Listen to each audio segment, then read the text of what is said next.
Tourner la page immédiatement, ne pas regarder le passé. Que ce passé soit valable, que les jours qui précèdent aient été peuplés de bons souvenirs de progrès réels et d'élévation.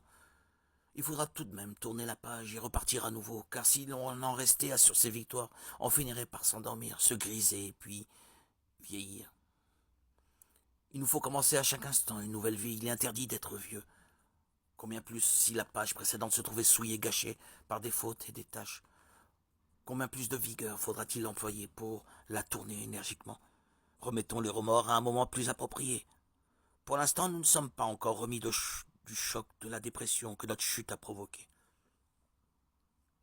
Comment pourrions-nous percevoir, discerner les idées justes?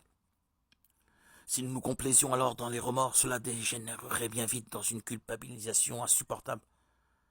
Pour s'en débarrasser, on risquerait de tout laisser tomber. Ce qui compte maintenant, c'est de s'en sortir. Il faut déjà sauver l'essentiel, la vie. Pour le reste, on verra plus tard. Tournons la page tout de suite. Disons-nous, disons adieu tout de suite. Je vais commencer pour la première fois à te servir, à me rapprocher de toi.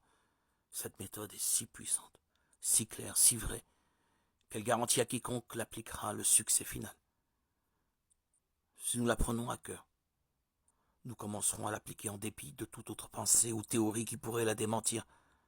Petit à petit, elle se transformera en réflexe au point qu'à l'instar des grands justes et sages de toutes les générations, nous serons capables de recommencer à vivre plusieurs fois le même jour.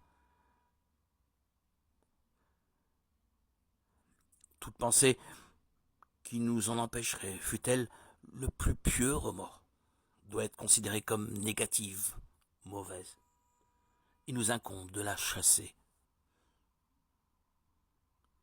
de notre esprit.